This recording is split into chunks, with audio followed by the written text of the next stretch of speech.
Assalamualaikum warahmatullahi wabarakatuh.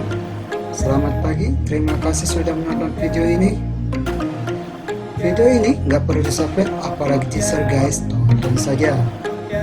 Let's go, enjoy, relax, and stay focused this video.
Bismillahirrahmanirrahim. Assalamualaikum warahmatullahi wabarakatuh. Apa kabar semua sahabat tutor? Salam sehat, salam sejahtera bagi kita semua. Alhamdulillah sahabat tutor, kali ini kita masuk ke dalam pertemuan pertama di minggu pertama dalam mata kuliah analisis kasus bisnis. Di sini kita akan membahas tentang berbagai macam cara perhitungan tentang keuangan. Adapun pertemuan pertama ini kita membahas tentang bagaimana aspek-aspek keuangan dalam menganalisis ataupun dalam melihat suatu masalah bisnis dari sisi keuangan. Baik sahabat tutor, kita masuk mata kuliah pertemuan pertama ini dengan baca basmalah. Bismillahirrahmanirrahim.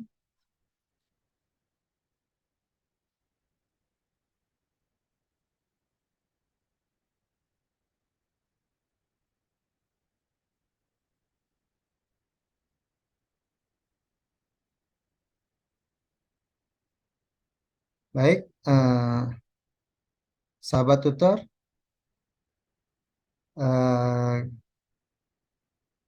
kita akan membahas tentang aspek keuangan. Di sini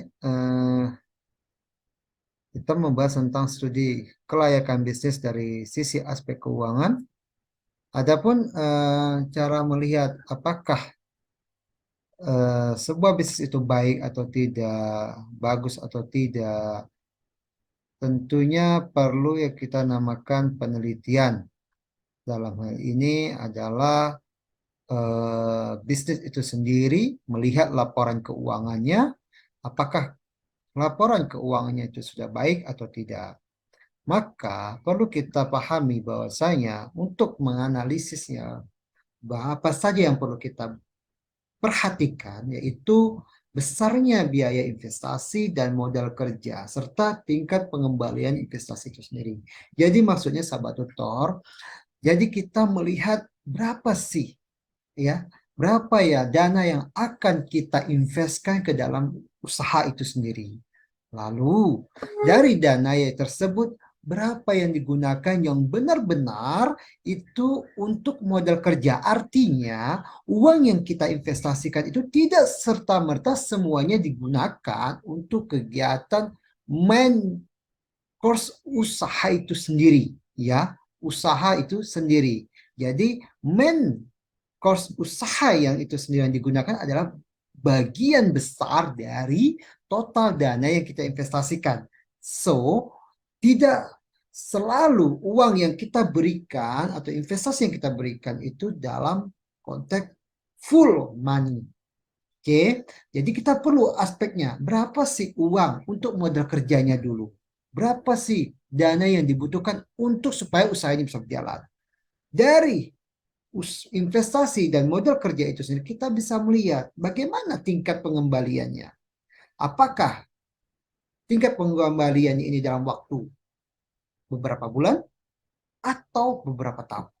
Tentu hal ini akan menimbulkan risiko bagi investor itu sendiri. Sehingga usaha yang dia lakukan itu bisa berjalan dengan baik. Oke, kita lanjut sampai. Terus aspek apalagi yang kita lakukan yaitu aspek yang paling terakhir itu dalam penyusunan studi kelayakan bisnis, ya. Jadi merupakan aspek paling terakhir. Jadi aspek keuangan ini adalah aspek paling terakhir, sahabat. Sehingga kita bisa mengkaji semua aspek-aspek informasi sebelumnya. Terkadang begini, sahabat tutor. Kalau kita pengen usaha, tentu kita punya ide, ya. Ide apa? Terus rencananya seperti apa? Baik itu produknya, baik itu bagaimana membuat produk itu sendiri, terus bagaimana pemasarannya, bagaimana vendor yang akan kita kerjasama. Jadi banyak sekali hal-hal yang perlu kita lakukan sebuah penelitian. Jadi aspek keuangan merupakan aspek terakhir.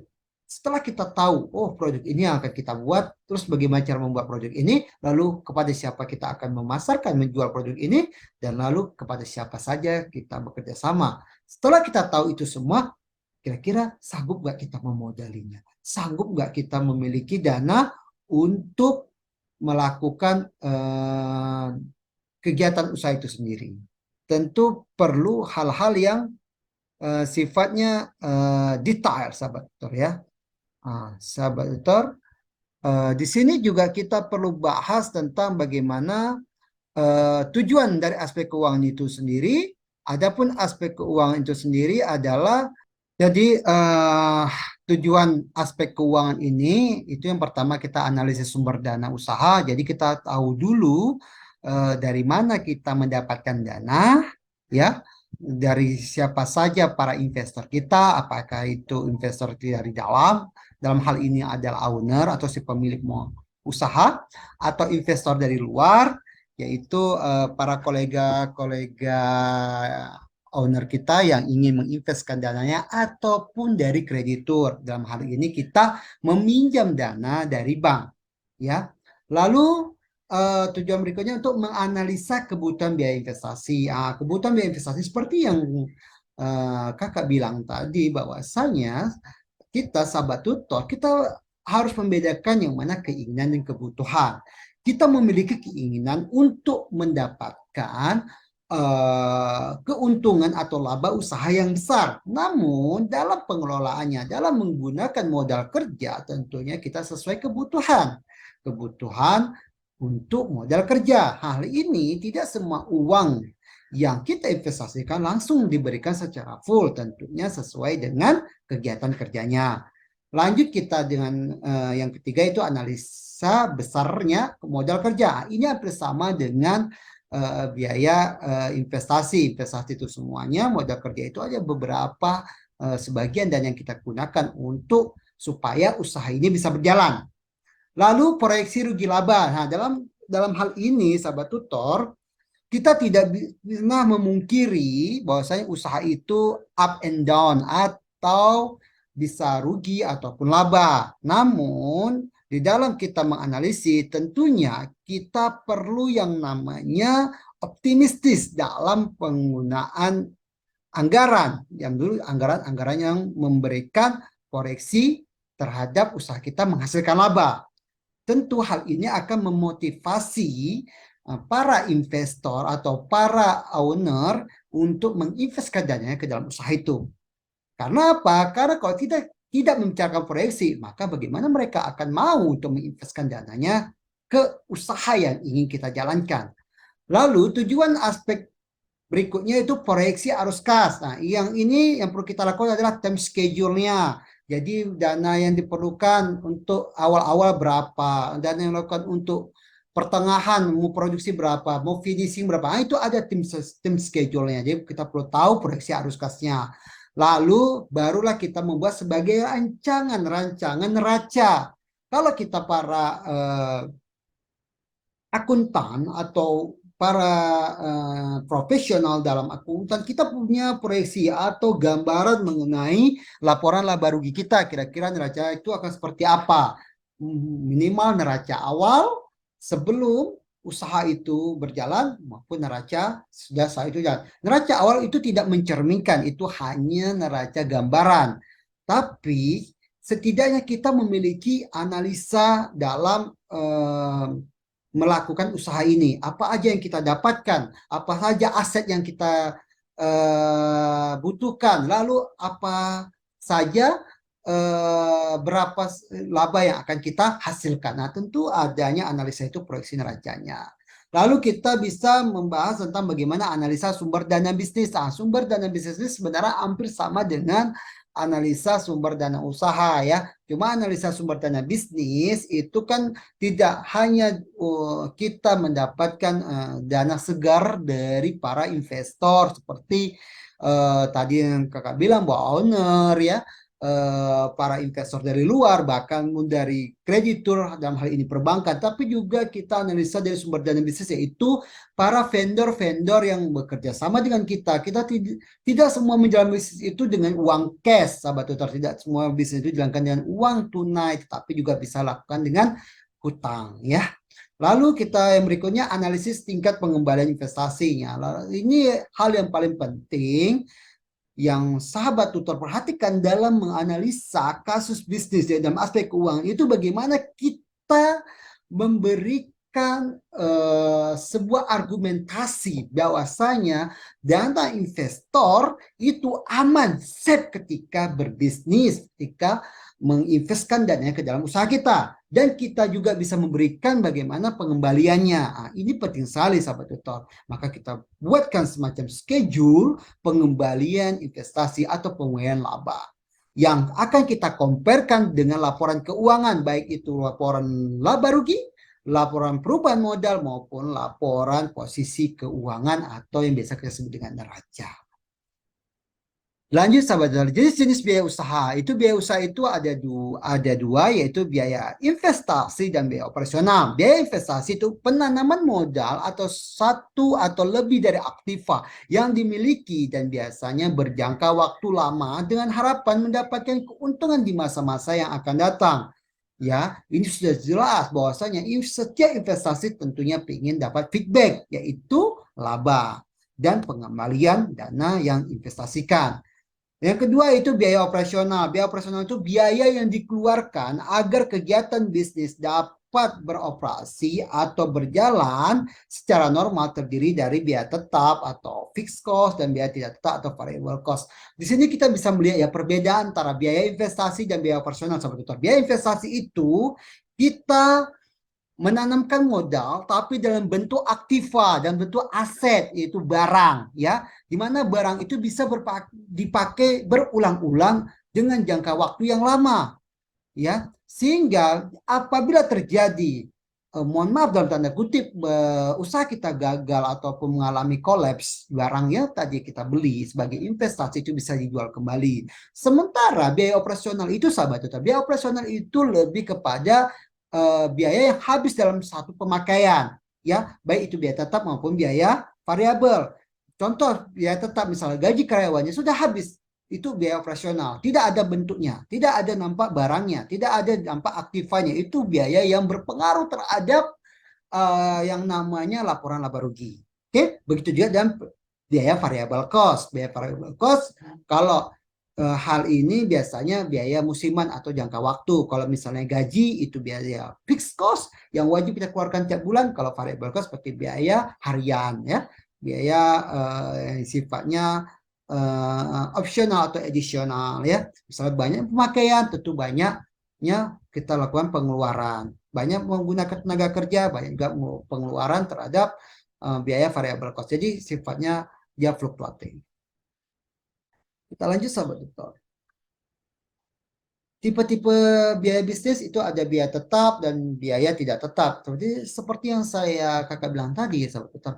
Biaya tetap itu adalah biaya tenaga kerja tidak langsung. Artinya ini sahabat tutor itu para karyawan tetap ya, para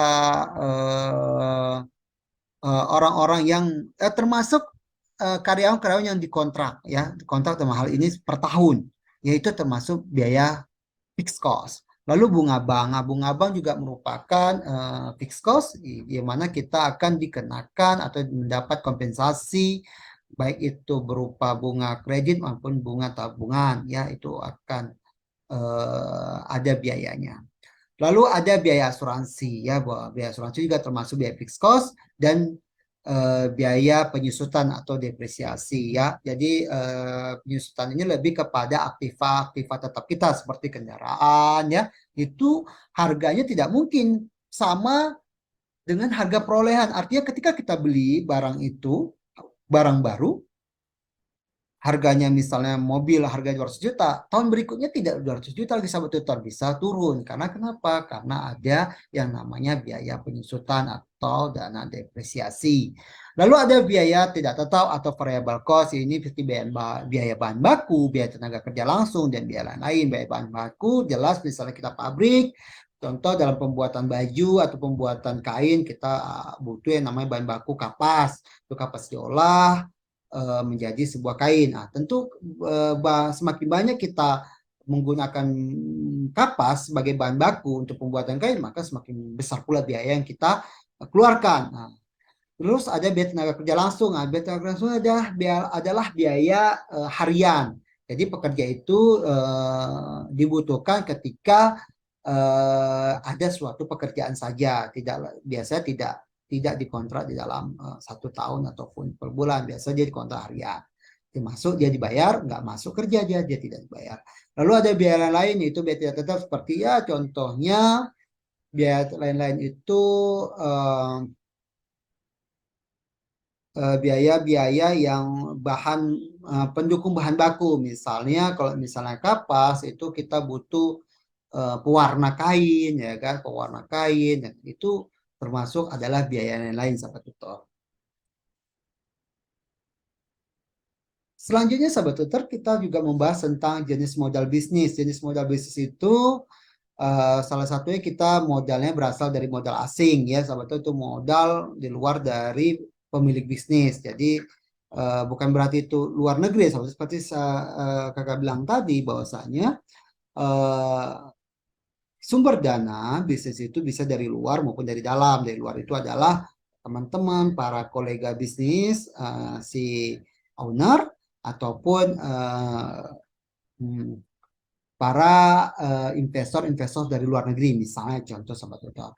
Sementara kalau modal sendiri itu dari si pemilik usaha itu sendiri, seperti modal saham ya, itu tanda ikut ambil bagian dari kesetaraan dalam saham. Modal cadangan dan laba ditahan itu adalah modal sendiri. Artinya seperti contoh laba ditahan, contoh uang dana laba tadi tidak di share tapi dipakai lagi untuk bisnis, diputar lagi uangnya.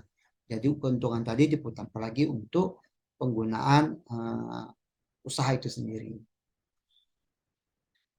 Lalu bicara tentang penyusutan aktivitas sahabat tutor, dari berbagai macam jenis-jenis biaya, penyusutan ini merupakan biaya yang sangat unik sahabat tutor. Kenapa? Karena biaya penyusutan ini tidak kelihatan secara cash money. Jadi hanya bisa dilihat ketika kita menghitung akumulasi penyusutannya. Contoh seperti yang unsur-unsur yang ada di dalam penyusutan ini, contoh harga perolehan. Harga perolehan itu harga ketika kita beli. Harga kita membeli barang baik itu secara negosiasi ya, secara kesepakatan bersama ketika barang itu siap dipakai. Itu harga perolehan, baik itu baru ataupun second ya. Lalu ketika barang dipakai, barang itu tentu ada masanya, atau ada umur ekonomisnya. Berapa tahun dia sanggup? Ya, berapa tahun dia sanggup, berapa tahun dia bisa dipakai. Dalam hal ini penggunaan contoh seperti kendaraan mobil, mobil baru, mobil untuk kendaraan mobil berapa tahun? Misal 10 tahun, biasa untuk operasional setelah 10 tahun tuh mobil sudah tidak sehat lagi misalnya. Namun bukan serta merta mobil itu habis. Tiba-tiba 10 tahun, oh mobil itu udah nggak ada lagi karena umurnya cuma 10 tahun. Nggak seperti itu sahabat tutor. Tentunya ada yang namanya nilai sisa atau residu. Tentunya ketika mobil tadi sudah kita anggap usang, sudah tua, tentu kan bisa kita jual. Kita jual sehingga itu bisa menjadikan modal untuk memberi aktiva tetap yang lebih fresh dan lebih baru lagi. Jadi penjualan ini unik sahabat tutor, tidak kelihatan secara uang cash, namun bisa kelihatan secara pembelian harga perolehannya. Lalu sahabat, metode penyusunan ini ada beberapa macam, yaitu metode garis lurus. Metode garis lurus ini itu di mana kita mengurangi harga perolehan dengan nilai residu, lalu kita bagi juga dengan umur ekonomisnya. Ini biasa metode ini sering digunakan untuk melakukan perhitungan terhadap kendaraan ya, seperti mobil, motor, alat-alat berat ya, itu biasa menggunakan metode garis lurus. Kegunaannya itu seperti kegunaan ekonomis, biaya reparasinya, kegunaan ekonomis berkurang dalam waktu-waktu, penggunaan aktiva secara periode. Ya, jadi kenapa biasanya metode garis lurus ini sangat efektif sekali digunakan untuk kendaraan-kendaraan yang sifatnya dipakai setiap harinya ya, sahabat tutor. Lalu ada metode jam jasa, yaitu asumsi aktiva akan cepat rusak jika digunakan dalam full capacity. Biasanya ini untuk mesin-mesin ya sahabat tutor. Misalnya kita mesin pabrik kan tentu digunakan pada saat ada bahan baku ya, pada saat ada proses produksinya. Tentu kita menggunakan metode penyusunan dalam jam jasa. Karena kenapa? Kalau kita gunakan terus-menerus dalam full capacity, maka barang tersebut akan cepat rusak. Oke, selanjutnya ada metode hasil produksi, yaitu apabila aktiva ditujukan untuk menghasilkan produk yang dapat dihasilkan. Jadi boleh juga kita menggunakan metode dalam menghitung alat untuk produksi itu sendiri ya. Kalau jam jasa itu lebih kepada penggunaannya jamnya, sementara kalau metode hasil pada saat produksi itu dilakukan. Lalu ada metode beban berkurang. Beban berkurang itu biaya penyusunan di tahun pertama lebih kecil dibandingkan tahun berikutnya. Ini biasanya sahabat tutor untuk rumah ya sahabat tutor ya, untuk rumah ya, atau bangunan. Biasanya kalau bangunan ini kan biasa tidak ada penyusutan, namun yang namanya bangunan akan lama, seperti misalnya mungkin kalau rumah baru kan tidak nampak kelihatan biaya yang besar.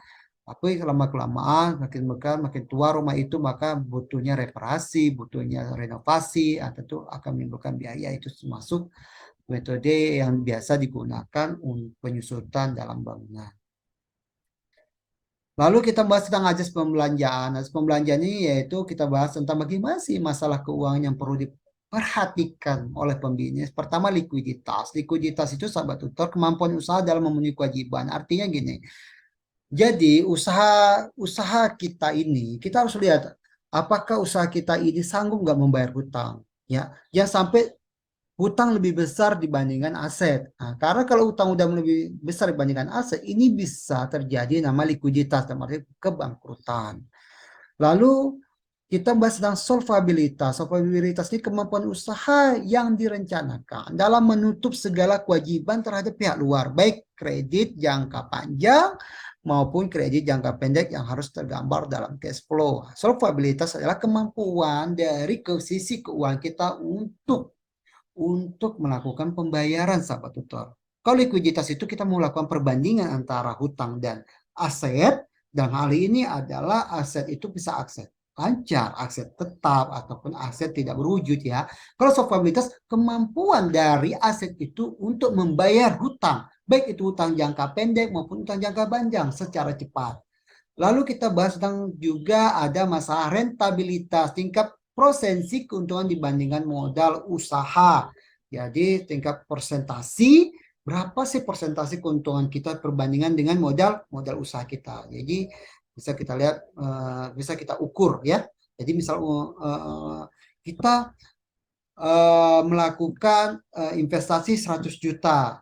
Ternyata laba yang dihasilkan kita itu hanya 1 sampai 2 juta dalam sebulan. Sementara kita bisa perbandingkan persentase keuntungan ini, seandainya modal uang yang kita lakukan untuk modal usaha itu kita tabung atau kita simpan dalam bentuk deposito. Itu bisa menjadi suatu perbandingan. Ya, apakah rentabilitas atau persentase keuntungan kita ini lebih besar dibandingkan kita untuk usaha atau kita simpan uang dalam bentuk deposito di bank. Selanjutnya sahabat tutor itu cash flow. Cash flow ini ada beberapa macam ya. Kita lihat sahabat tutor ya. Itu ada ringkas dalam usulan, dalam hal ini kita pengeluaran kas, kita bisa lihat dari aliran kas keluar, aliran kas masuk ya. Jadi kita lihat keluar masuknya uang ya. Gross uang. Nanti akan terlihat lah gross profit kita, yaitu keuntungan kotor, laba kotor kita. Lalu laba kotor kita bisa lebih rinci lagi, ada biaya-biaya yang harus kita keluarkan sehingga menjadi laba bersih. Ya biasanya kalau laba gross itu laba yang belum dihitung pajaknya, belum dihitung bunganya ya. Lalu ada revenue estimasi. Revenue estimasi itu adalah pendapatan atau omset yang akan kita dapatkan. Lalu estimasi cost, berapa sih biaya-biaya yang akan kita keluarkan pada saat kita melakukan usaha itu sendiri ya. Kita estimasi kita berapa sih kira-kira sebulan ini kita dapat omset kita, seperti itu kurang lebih, dan berapa pula biaya-biaya yang akan kita keluarkan. Selanjutnya kita melakukan analisis kelayakan investasi, yaitu pertama menggunakan metode payback periode atau PP. Metode ini digunakan untuk menghitung lama periode yang diperlukan untuk mengembalikan uang yang telah diinvestasikan dari aliran kas masuk bersih tahunan yang dihasilkan oleh bisnis yang dilakukan ya. Jadi itu menggunakan metode payback periode, kita melihat berapa lama uang kita bisa kembali. Oke. Kemudian ada metode NPV atau net present value. Ini biasanya sering digunakan para investors untuk menganalisa kelayakan sebuah bisnis ya. Jadi dia menilai bagaimana uang dia yang dia investasikan itu kira-kira akan dia dapatkan nextnya itu dapatnya berapa dalam sisi uang ya. Jadi metode ini gunakan untuk mengurangi kekurangan yang terdapat dalam PP. Kalau PP itu lebih kepada ke periode atau lama waktu, kalau ini lebih ke uangnya. Mau lama, mau cepat, terserah. Yang penting uang yang saya investasikan harus lebih besar pengembaliannya nanti. Karena uang itu sifatnya, sekarang sahabat tutor, uang ini sifatnya ada inflasi. Semakin lama nilai uang itu akan semakin turun. Dalam hal ini begini, perbandingan nilai uang itu dengan barang itu akan semakin naik ya, sehingga nilai uang itu akan semakin turun. Tentu itu akibat dari inflasi. Terus ada profitabilitas indeks, yaitu merupakan metode menghitung perbandingan antara nilai sekarang penerimaan kas bersih di masa yang akan datang dengan nilai sekarang investasi. Jadi kita hitung ya, profitabilitas berapa sih keuntungan dari uang yang kita masukkan, terus uang yang akan kita dapatkan next di kemudian hari. Kemudian ada analisis metode internal rate of the return atau IRR. Metode ini menghitung tingkat bunga yang dapat menyamakan antara present value dari semua aliran kas dengan aliran kas masuk di suatu investasi. Biasanya internal rate of the return ini kita perbandingkan dengan bunga bank. Ya, kita bandingkan dengan bunga bank. Berapa kira-kira uang yang akan kita dapatkan jika kita melakukan usaha dibandingkan kita menyimpan uang di bank. Kemudian yang average ini adalah rata-rata ya. Rata-rata untuk mengukur tingkat keuntungan yang diperoleh dari suatu bisnis. Contoh sahabat tutor untuk metode payback ini, cara perhitungan seperti ini sahabat tutor ya. Di sini kita bisa lihat perusahaan PT XYZ ini investasinya sekitar 100 juta. 100 juta itu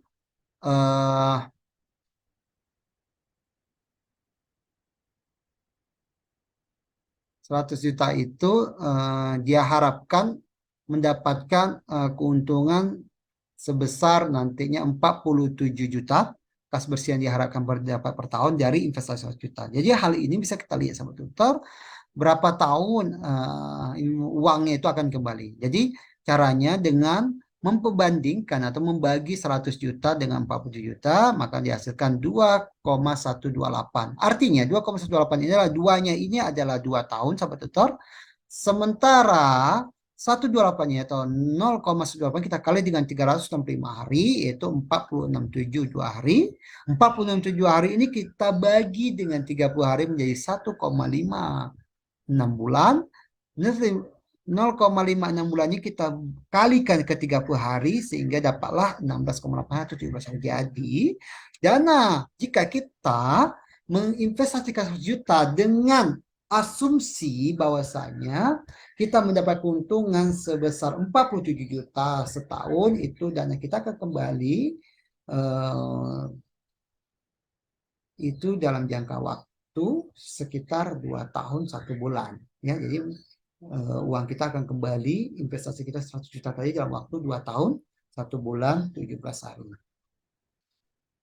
Selanjutnya sahabat tutor, untuk metode net present value, kalau kita menggunakan dalam kasus yang sama ya sahabat tutor, yaitu investasi 100 juta, proses tahun yang diharapkan itu sekitar 5 tahun, sebesar 47 juta. Ya, cuma kita tambahkan di sini. Terus ada discount rate sebesar 10%. Jadi terhitungnya PP present value-nya prosesnya itu 7,91 kali 40 juta sama dengan 178 juta 177 ribu rupiah. Oke. PB tidak outletnya adalah 100 juta. Oke. Nah, di sini kita bisa lihat bahwasanya PV proses dengan PV outlet itu ada selisih sebesar 78 juta 177 ribu. Nah, disinilah yang akan menjadi keuntungan ya, keuntungan dari kita menginvestasikan dana sebesar 100 juta. Ya, kalau jika kita menggunakan metode net present value. Adapun net present value ini lalu kita bandingkan dengan profitability index ya, profitability index kita bandingkan dana yang kita kembali sebesar 78 juta, sementara kita hanya investasikan 100 juta, maka bisa kita bandingkan 1,78. Artinya dana kita bertambah sebanyak 0,78. Perbandingan nilai sekarang penerimaan kas bersih ini yang akan datang dengan nilai sekarang yang kita investasikan. Ya. Lalu kita menggunakan metode internal rate of the return. Ini rumusnya, sahabat tutor ya. Ini juga bisa kita lakukan dengan menggunakan kalkulator, sahabat tutor. Kalau jika sulit, sahabat tutor menghitungnya. Bahkan aplikasinya banyak sekali ya, sahabat tutor, di internet. Bisa sahabat tutor pelajari tanpa harus menghitung secara manual. Metode ini untuk menghitungkan tingkat bunga yang dapat menyamakan antara present value dari semua aliran kas masuk dengan aliran kas keluar dari suatu investasi project. Lanjut, metode average atau ARR ini dengan kasus yang sama, yaitu investasi 100 juta, umur ekonomi 5 tahun, tanpa nilai residual tambahnya, metode penyusunannya garis lurus dan estimasi penghasilan, itu sebenarnya 145 juta, biaya tunainya 95 juta, dan pajaknya 10%. Jadi ARR itu laba setelah pajak dibagi investasi awal dikali 100%. Contoh misalnya laba setelah pajak kita adalah 27 juta. 27 juta misalnya ya, contoh sahabat tutor, kita penghasilannya 145 juta dengan biaya tunai 95 juta, berarti ada sekitar 50 juta ya, 50 juta keuntungan. Dalam hal ini kita juga hitungkan berapa ARR-nya semuanya. Nanti ada pajak sekitar 10%, maka setelah kita mencari kalkulasikan dari penghasilannya, laba ruginya ya, laba ruginya dapatlah kita untung setelah pajak itu 27 juta. 27 juta ini kita kali dengan 100%, artinya ARR-nya adalah 27%. Lalu sahabat tutor, untuk kita menganalisis sebuah bisnis itu bisa juga kita cari sumber datanya harus data yang valid dan kredibel. Sumber data ini bisa kita peroleh dari dua, yaitu data primer dan data sekunder. Data primer itu sumber dana yang kita gunakan, jenis item, biaya investasi, dan umur ekonomi setiap investasi. Sumber data itu harus benar-benar valid ya Sobat Tutor. Terus data sekunder bisa kita dapatkan yang besarnya nilai inflasi ya. Biasanya data sekunder itu dari luar Sobat Tutor. Data primer itu dari dalam ya, dari dalam usaha itu sendiri. Seperti pertumbuhan pendapatan masyarakat, tingkat bunga simpanan, bahkan tingkat bunga kredit di perbankan ya. Lalu kita mengumpulkan data melalui studi dokumentasi, yaitu kita mengumpulkan buku-buku semua dokumen, data keuangan, lalu kita analisis, atau juga bisa kita lakukan dengan survei, itu melihat ke lapangan langsung, cek lapangan, observasi langsung, itu studi observasi ya. Di survei kita nengok, kita wawancara, kita membagikan kuesioner ya, kita lihat langsung bagaimana kita hitung langsung biaya operasionalnya segala macam estimasi volume dan pertumbuhan penjualannya. Kalau observasi kita langsung melihat sahabat tutor berkaitan dengan kondisinya ya dengan mata kepala kita sendiri ya. Kalau survei itu kita menggunakan alat, kita melakukan wawancara. Kalau melalui kuesioner, observasi kita bisa juga melakukan wawancara secara langsung ya, kaitan dengan kondisi lahan, mesin dan perkirakan umur ekonomis dan kelayakan pasar. Oke, sahabat tutor, untuk tugas kelompok minggu depan, buatlah analisa lanjutan analisis yang dipilih berupa analisis aspek hukum, aspek manajemen dan sumber daya manusia, di aspek lingkungan, serta aspek keuangan. Memasukkan semua analisa aspek dengan sumber data primer dan sebagainya yang akurat dan terukur sesuai dengan bisnis. Dan disajikan dalam bentuk paper dan PowerPoint presentasi. Oke, ini merupakan tugas kelompok untuk sahabat tutor semuanya. Demikian sahabat tutor, presentasi yang saya sampaikan mengenai analisis kasus bisnis. Dalam pertemuan pertama ini kita membahas tentang aspek keuangan. Next time kita akan membahaskan aspek-aspek berikutnya bahwasanya dalam menganalisa sebuah bisnis itu banyak aspek yang harus kita pelajari. Namun dalam aspek keuangan adalah aspek yang sangat penting karena ini merupakan aspek terakhir setelah kita membahas seluruh aspek-aspek yang ada. Demikian sahabat tutor pertemuan pertama kita di minggu pertama ini. Tutor harap sahabat tutor paham, tutor harap sahabat tutor mengerti, kerjakan diskusi kita, aktif di dalam proses belajar kita ini agar nilai sahabat tutor baik dan mendapat nilai yang maksimal. Dan sahabat tutor di dalam penilaian saya sangat menganjurkan sahabat tutor untuk melakukan yang namanya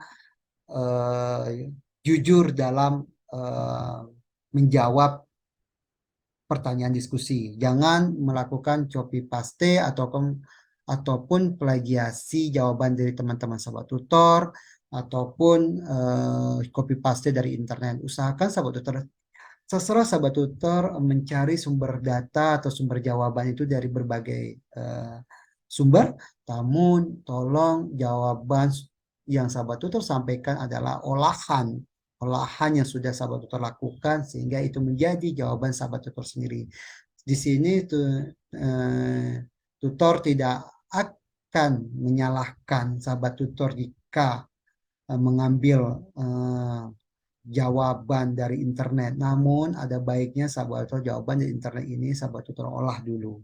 Ya, karena gini sahabat tutor, memang jawaban di internet itu benar atau jawaban dari buku juga benar. Namun di sini bukan benar atau salah yang akan tutor lihat, tapi bagaimana kejujuran sahabat tutor dalam menjawab. Pemahaman itu yang lebih penting dibandingkan sahabat tutor mendapatkan nilai baik, tapi sahabat tutor tidak paham tentang pembelajaran tentang mata kuliah analisis bisnis ini. Oke, demikianlah penyampaian tutor dalam pertemuan pertama ini. Jika ada salah-salah kata, tutor mohon maaf. Tutor akhiri dengan bacaan adalah Alhamdulillahirrahmanirrahim. Bila taufiq wal hidayah. Assalamualaikum warahmatullahi wabarakatuh. Be smart and be creative. Sampai ketemu lagi sahabat tutor di pertemuan berikutnya.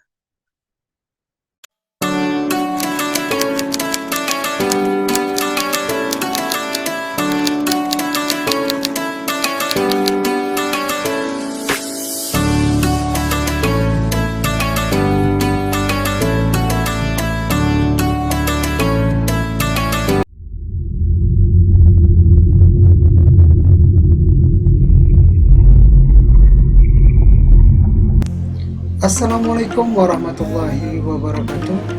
Selamat pagi, terima kasih sudah menonton video ini. Video ini nggak perlu di-subscribe, apalagi teaser guys, tonton saja. Let's go, enjoy, relax, and stay focused this video.